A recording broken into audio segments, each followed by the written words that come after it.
नमस्कार दोस्तों, स्वागत है आप सभी का पाथ फाइंडर पर। तो जो दोस्त मुझसे पहली बार जुड़ रहे हैं उनके लिए मेरा नाम किंजल चौधरी है। आप मुझसे मेरे टेलीग्राम चैनल unacademy_किंजल या फिर आप मुझसे मेरे अनअकैडमी प्रोफाइल unacademy.com@kinjal_चौधरी पर जुड़ सकते हैं। तो दोस्तों, एक बहुत ही चिंताजनक स्थिति दुनिया के सामने बनकर उभर कर आई है एंड ये कोई नई बात नहीं है, मालूम ही था एक ना एक दिन ये आना था। तो दोस्तों, केनिया की जो टी इंडस्ट्री है उस पर क्लाइमेट चेंज का इम्पैक्ट बहुत ज़्यादा भयानक होने वाला है और आने वाले दिनों में यदि इस वक्त करेक्टिव मेजर्स नहीं लिए गए तो हो सकता है इस क्लाइमेट चेंज का इम्पैक्ट वहाँ की टी इंडस्ट्री को बर्बाद कर दे। तो दोस्तों, रिसेंट रिपोर्ट सामने आई है, तो आज के इस क्लास में हम इसी टॉपिक को समझेंगे एंड इसी को जानेंगे। तो आइए दोस्तों, सबसे पहले तो हम केनिया की टी इंडस्ट्री को जानें और समझें।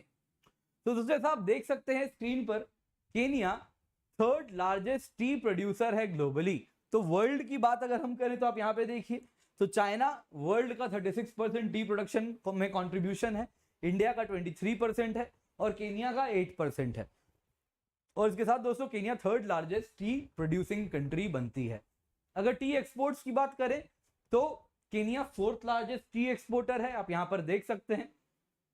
तो एक्सपोर्ट्स में अगर आप देखें तो चाइना लार्जेस्ट एक्सपोर्टर है वर्ल्ड की with $2 billion share of total T exports. अगर आप इंडिया की बात करें तो 803 मिलियन का टी एक्सपोर्ट्स होता है और India second largest T exporter है। श्रीलंका 721.3 मिलियन पे थर्ड लार्जेस्ट टी एक्सपोर्टर है। एंड दोस्तों, इंडिया और श्रीलंका में ऊपर नीचे होता रहता है। एंड फोर्थ अगर आप देखें तो केनिया है with $360.9 million of T exports. तो दोस्तों, केनिया के लिए, केनिया देखिए एक डेवलपिंग कंट्री है, एक लीस्ट डेवलप्ड कंट्री है।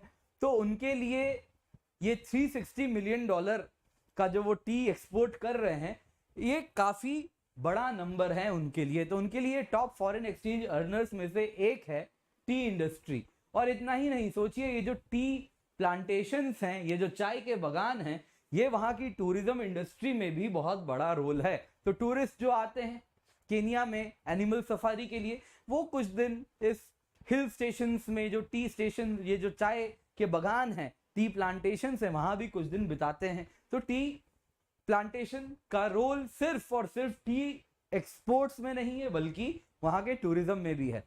तो वैसे आपको बता दूं, केनिया ब्लैक टी एक्सपोर्ट करती है, ब्लैक टी की मेजर एक्सपोर्टर केनिया है। तो दोस्तों, अगर आप रिपोर्ट देखें तो ये रिपोर्ट है क्रिश्चियन एड का, जो कि वर्ल्ड इकोनॉमिक फोरम ने भी इसको कोट किया है और इसको जस्टिफाई किया है। उन्होंने भी इस स्थिति पर अपना वर्जन दिया है, अपना व्यू पॉइंट रखा है। तो दोस्तों, अगर आप देखें तो ऐसा रिपोर्ट का कहना है कि आने वाले दिनों में केनिया का टेम्परेचर 2.5 डिग्री सेल्सियस से बढ़ जाएगा। अगर 2000 की तुलना में कंपेयर करें बाई 2000, तो बाई 2050 केनिया का टेम्परेचर 2.5 डिग्री सेल्सियस से बढ़ेगा। और साथ ही साथ केनिया में काफी एक्सट्रीम रेनफॉल इवेंट्स भी देखने मिलेंगे। तो अगर आप केनिया की बात करें तो वहां पे अगर बारिश की बात करें तो बारिश इंटेंस भी बहुत ज्यादा होगी और साथ ही साथ काफी प्रेडिक्टेबल भी नहीं रहेगी। तो कुछ वैसा ही जैसा इंडिया में भी क्लाइमेट चेंज का इंपैक्ट मॉनसून में प्रेडिक्ट किया जा रहा है कि इंटेंसिटी बढ़ जाएगी और जो रिलायबिलिटी थी वो रिलायबिलिटी नहीं रहेगी। तो कुछ वैसा ही केनिया में भी रिपोर्ट किया जा रहा है। तो दोस्तों, आप देख सकते हैं, तो अफ्रीका की अगर एज अ होल हम बात करें तो ये 17%, Africa 17% of global world population है अफ्रीका। और ग्रीन हाउस गैस एमिशन में अफ्रीका का शेयर बस 4% है। उसके बावजूद भी अगर हम क्लाइमेट चेंज की इंपैक्ट की बात करें तो अफ्रीका में सबसे ज्यादा इंपैक्ट, इम्प्रोपोर्शनेट इंपैक्ट, बहुत ज्यादा इंपैक्ट उसके ग्रीन हाउस गैस की तुलना के कंपैरिजन में उस पर इंपैक्ट बहुत ज्यादा है क्लाइमेट चेंज का।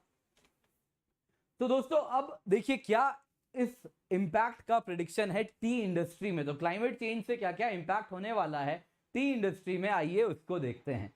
तो सबसे पहले तो वो इलाके जो ऑप्टिमल टी ग्रोइंग कंडीशंस थे, जहां पे ऑप्टिमल प्रोडक्शन के लिए क्लाइमेट हुआ करता था, वहां पे आप देखोगे तो वो इलाके 26.2% से कम हो जाएंगे बाई 2050, यानी लगभग एक क्वार्टर से ऑप्टिमल टी ग्रोइंग कंडीशन वाले रीजन्स कम हो जाएंगे, श्रिंक कर जाएंगे।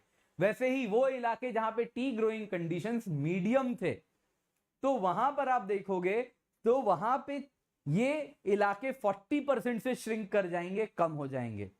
इसके सिवा फार्मर्स नए अनकल्टिवेटेड लैंड पे नहीं शिफ्ट कर सकेंगे, तो ये होने की संभावना भी बहुत कम रहेगी। न्यू लैंड्स भी अनफिट फॉर टी कल्टीवेशन हैं, होने वाले हैं 2050 तक।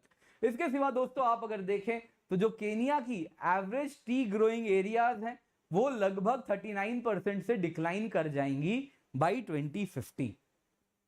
इसके सिवा दोस्तों तो जो बारिश में जो इंक्रीज होने वाला है, जो इंटेंसिटी बढ़ने वाली है, जैसा मैंने बताया आपको, रेनफॉल इवेंट्स क्या होंगे, एक्सट्रीम होंगे, ड्यूरेशन कम होगी। तो बारिश में जो ये चेंज आ रहा है, जो इंक्रीज होने वाली है, इससे चाय की फ्लेवर, चाय की टेस्ट भी बदल जाएगी। तो इससे जो टी लीफ का जो फ्लेवर है वो बदलेगा, तो हो सकता है एक्सपोर्ट मार्केट्स में इसका बहुत इंपैक्ट हो, एंड जो हेल्थ पे इंपैक्ट होता था वो भी काफी ज्यादा कम रहेगा पहले की तुलना में। हेल्थ बेनिफिट्स उतने ज्यादा नहीं होने वाले। तो दोस्तों अगर आप केनिया में देखें तो दो मेन टी प्रोड्यूसिंग रीजन्स हैं,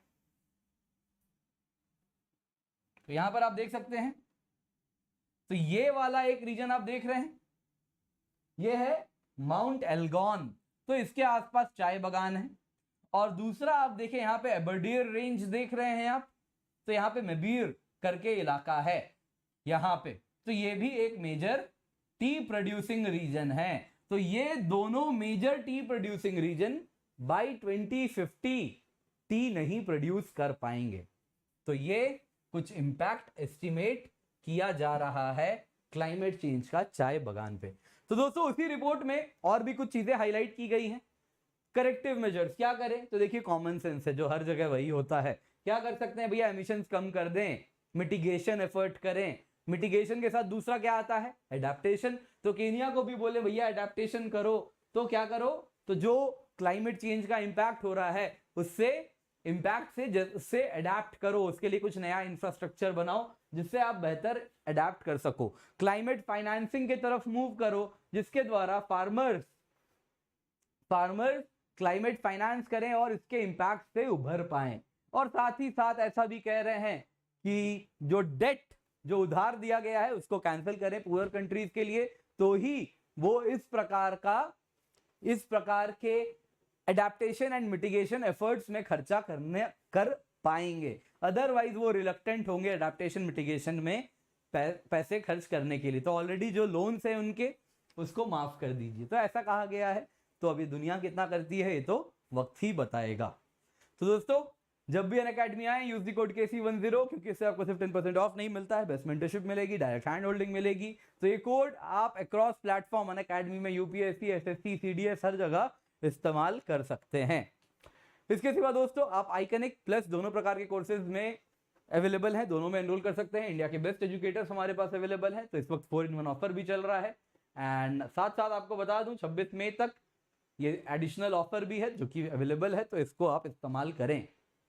इसके सिवा दोस्तों ये आप देखिए प्लस और आइकनिक KC10 कोड जैसे ही आप यूज करेंगे आपको 10% ऑफ भी मिलेगा, और साथ साथ 1 ईयर बैचेस 2 ईयर बैचेस भी हम रन कर रहे हैं। तो ये आइडियल टाइम है ज्वाइन करने का। एंड अनअकैडमी कॉम्बैट भी, जो कि इंडिया की बिगेस्ट स्कॉलरशिप टेस्ट है, वो हम रन करने वाले हैं, तो उसका पार्ट जरूर बने। तो thank you so much for joining, have a great day.